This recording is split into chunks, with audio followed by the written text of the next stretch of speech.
Hi అందరికీ నమస్కారం. ICC T20 world cup చాలా రసవత్తరంగా జరుగుతుంది. రేపు జరిగే మ్యాచ్ ఇండియా వెస్టిండీస్ అంటే చాలా ఆసక్తిగా ఎదురు చూస్తున్నారు. ఎందుకంటే వెస్టిండీస్ మునుపట్ల ఎప్పటిలా కాకుండా బీభత్సమైన ఫామ్లో ఉంది. ఇంత ఫామ్లో ఉండడం వల్ల ఇండియా ఇప్పుడు వెస్టిండీస్కు భయపడుతోందా అంటే భయపడ్డం కాదు, అంటే ఆ ఫియర్ వచ్చింది. ఎందుకంటే కీలకమైన మ్యాచ్లో ఐసీసీ వరల్డ్ కప్ మ్యాచ్ కదా, వరల్డ్ కప్ ఎప్పుడో కానీ రాదు, వరల్డ్ కప్ గెలవడమే చాలా అన్ని జట్లకు కల. ఇలాంటి సందర్భంలో రేపు మ్యాచ్ ఎలా ఉండబోతుంది, ఇంతకుముందు మ్యాచ్ల గురించి కూడా లైట్గా మనం తెలుసుకుందాం. మనతో పాటు ఎస్పీ పవన్ గారు ఉన్నారు. పవన్ సార్ని అడిగి రేపు జరిగే మ్యాచ్లో హైలైట్స్ తెలుసుకుందాం. సార్ నమస్తే. సార్ నమస్తే అండి.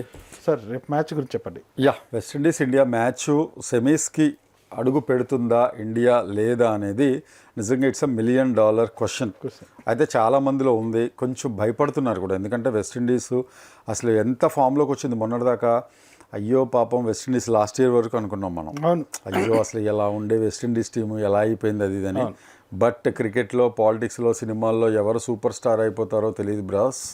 సో ఇప్పుడు చూడండి, మనకి వెస్టిండీస్ ఇండియాకి చెక్ పెట్టే స్థాయికి వచ్చింది. సైలెంట్గా వచ్చి కొట్టేసి సెమీస్కి కూడా వెళ్ళిపోతుందా లేకపోతే ఇండియా గెలుస్తుందా అనేది ఉంది. దీని మీద మనం ఒక చిన్న అనాలిసిస్ చేద్దాం. నేను రాసుకున్నాను. మనం అన్నీ చదువుకుని మీకు చెప్పేవే, మన సొంత కవితలు ఏం కాదు. First of all sir, West Indies ఈ టోర్నీలో 66 సిక్స్లు కొట్టింది. 66 సిక్సెస్ కొట్టిందనండి. చూడండి ఎట్లా ఆడుతున్నారు అనేది. అందులో హెట్మెయిర్ 17 సిక్సెస్ కొట్టాడు. ఇక్కడ రెండోది మనం గమనించాలి, రూథర్ఫోర్డ్ 12 కొట్టాడు. 12 కొట్టాడంటే మళ్ళీ జూలైలో నేను 12 కొట్టాను పడిపోయానా అన్నట్టుంటుంది. సో ఇక్కడ హెట్మెయిర్ ఏంటంటే మిడిల్ ఆర్డర్లో వస్తాడు సార్. అయినా సరే అతను అంత ఫెరోషియస్గా ఆడుతున్నాడు అంటే ఈ పాయింట్ మన ఇండియన్ టీం ప్లేయర్స్ కూడా తీసుకోవాలి. ఎందుకు అనంటే మొన్న షెపర్డ్ వచ్చాడు. షెపర్డ్ చూడండి, మొన్న వెస్టిండీస్లో జరిగిన మ్యాచ్లో లాస్ట్లో వచ్చాడు, 9th పొజిషన్లో వచ్చాడు. ఇందాక కూడా ఎవరు అంటున్నారు మన వాళ్ళు, మన టీంలో అసలు నైన్త్ బ్యాట్స్మెన్ వరకు బీభత్సంగా కొడుతున్నారండి, బీభత్సంగా ఆడుతున్నారని. ఇండియాలో మన యాక్చువల్గా మనకు కూడా అంత డెప్త్ ఉంది. మనం కూడా 9th బ్యాట్స్మెన్ వరకు మనం కూడా బీభత్సంగా ఆడతాం మనం. అయితే ఏంటంటే విషయం ఎక్కడ తేడా వస్తుందని అంటే, కొడితే అందరు గాల్లోకి లేపుతున్నారు ఇండియా ప్లేయర్స్లో. మొన్న అసలు సౌత్ ఆఫ్రికా మ్యాచ్ ఓడిపోవడం అనేది మనకి దరిద్రమైనట్టు అయింది. సరే ఓడిపోవడం కాదు విను, ఇంత అనుభవము అందరికీ తెలిసిన ప్లేయర్ స్ట్రాటజిక్గా ఓడిపోయేది కూడా మర్యాదపూర్వకంగా ఓడిపోవాలి సార్. చాలా తేడా రేట్ మైండ్ సెట్లో ఉండాలి, అందరు ప్లేయర్లకు తెలియాలి కదా. అవును, కానీ లాస్ట్లో అది కూడా చేయలేకపోయారు. అదే ఇప్పుడు ఇంత టెన్షన్కి ఎందుకు వచ్చింది అని అంటే, మెయిన్గా మీరు చెప్పినట్టు సూర్యకుమార్ యాదవ్ ఒక్కడు దానిలో క్లిక్ అయినా కూడా ఇషాన్ కిషన్, సంజు శాంసన్, అలాగే అభిషేక్ శర్మ, తిలక్ వర్మ అందరూ ఒకే రకంగా ఆడి క్యాచ్లు ఇచ్చే సౌత్ ఆఫ్రికా తోటి మ్యాచ్ లోపల మొత్తం కంప్లీట్గా ఈ క్యాలిక్యులేషన్స్ అన్ని తారుమారు అయ్యేలాగా చేశారు. రెండోది ఏంటంటే, జింబాబ్వే మీద నిన్న భారీ తేడాతో గెలవాల్సింది కూడా నేను అనవసరంగా దూబేకి మళ్ళీ సెకండ్ ఓవర్ ఇచ్చి మళ్ళీ 25 రన్స్ 30 రన్స్ అంటే దగ్గర ఒక 50 రన్ల తేడా వచ్చేసింది. అసలు 120 130 రన్స్ తేడా కొట్టాల్సింది 72 76 రన్స్ తేడాతోటి నిన్న గెలిచారు. అంటే కొంచెం హ్యూజ్గా ఉండుంటే రన్ రేట్ తేడా వచ్చింది. ప్లస్ లాస్ట్లో జింబాబ్వే అసలు మీకు ఏమాత్రం తక్కువ కదా అని చెప్పి వెళ్ళింది. డెఫినెట్గా అది అందులో అసలు నిజంగానే ఇప్పుడున్న జింబాబ్వే, కెన్యా, నమీబియా, అమెరికా అన్ని పసికోణలు ఇదివరకు అది ఇది అని అనుకునేవాళ్ళు. అలా ఏం లేదు, ఇప్పుడు కంప్లీట్గా మారిపోయింది. ఎవరికెవరు కాదు అసలు. వాళ్ళు కూడా వేరే ప్లేయర్స్ని కొనుక్కుని తెచ్చుకొని అసలు భయంకరంగా ఆడటం అవి మొదలుపెట్టారు. పొద్దున్న ఇరాక్ వచ్చినా కూడా ఆశ్చర్యం లేదు. సో ఇప్పుడు ఆఫ్ఘన్ మ్యాచెస్ ఎలా ఉంటాయి, బంగ్లాదేశ్ ఆఫ్ఘనిస్తాన్ మ్యాచ్లు ఎలా ఉంటాయి, అది వాళ్ళు కూడా మనం చిన్న మ్యాచ్ అనుకునేలాగా ఏది లేదు. ఎందుకంటే ఆ రోజు డే ఎవరు ఆ డే ఎవరిదో, ఆ రోజు ఎవరికి కలిసి వచ్చిందో వాళ్ళు టాప్కి వెళ్ళిపోతున్నారు సార్, ఇందులో డౌటే లేదు. ఇప్పుడు మనకి ఆశాజనకమైన విషయం ఏంటంటే, ఈడెన్ గార్డెన్స్లో మంచి ట్రాక్ రికార్డు మనకి ఉంది, మనలాగానే సేమ్ ట్రాక్ రికార్డు వాళ్ళకి కూడా ఉంది.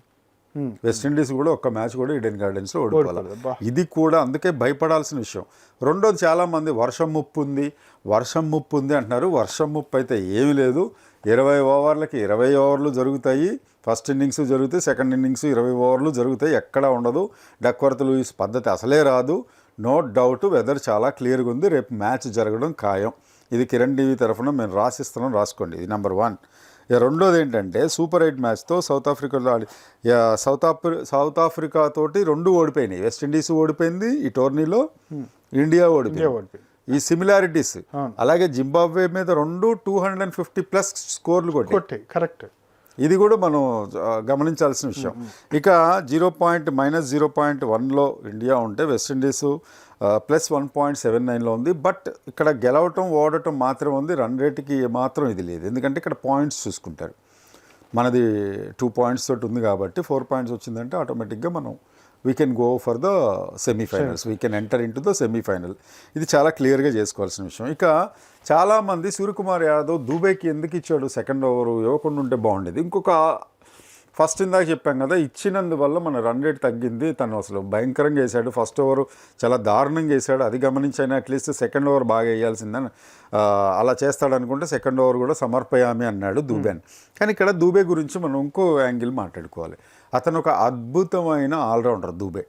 ఎన్నోసార్లు మనకి తన బ్యాటింగ్ తోటి ఎంతలా ఆకట్టుకున్నాడు అనే విషయం మనందరికీ తెలిసిన విషయమే. ఈ టోర్నీలో కూడా క్లిక్ అయ్యాడు, 2-3 మ్యాచ్లు బాగా ఆడాడు. అయితే ఇక్కడ సూర్యకుమార్ యాదవ్ ఏంటంటే, ఇంతకుముందు గంగూలీ కూడా హర్భజన్ సింగ్ లోలో ఉన్నప్పుడు వాళ్ళని కొంచెం ఎంకరేజ్ చేయడానికో, ఓకే ఇట్స్ ఓకే అన్నట్టుగా హార్దిక్ పాండ్యా ఇలాంటి వాళ్ళు కూడా లో డౌన్ అయినప్పుడు, విరాట్ కోహ్లీ లాంటి వాళ్ళు కూడా తనకు బాల్ ఇచ్చేయమన్నారు. కెప్టెన్ అనేవాడు ఎప్పుడు తన టీంని ఎన్హాన్స్ చేసుకోవాలి. ఆ ఉద్దేశంలో అతను మరీ లో అయిపోతాడు.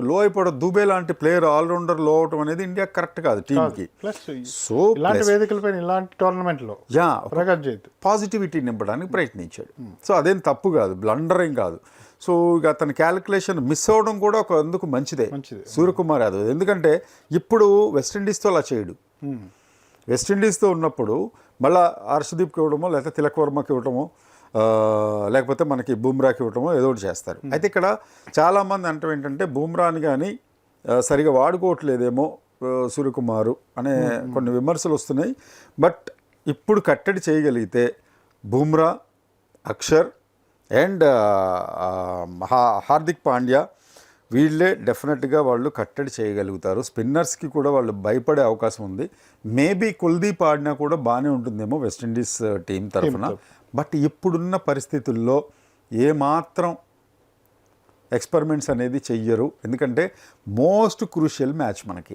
మిగతా కంట్రీస్కి ఏమో తెలియదు కానీ మనకి మాత్రం క్రికెట్ అంటే ఎన్ని కోట్ల మందికి మనకి ఈట్ స్లీప్ అనే ఇదివరకు కోక్ యాడ్స్ వచ్చాయి.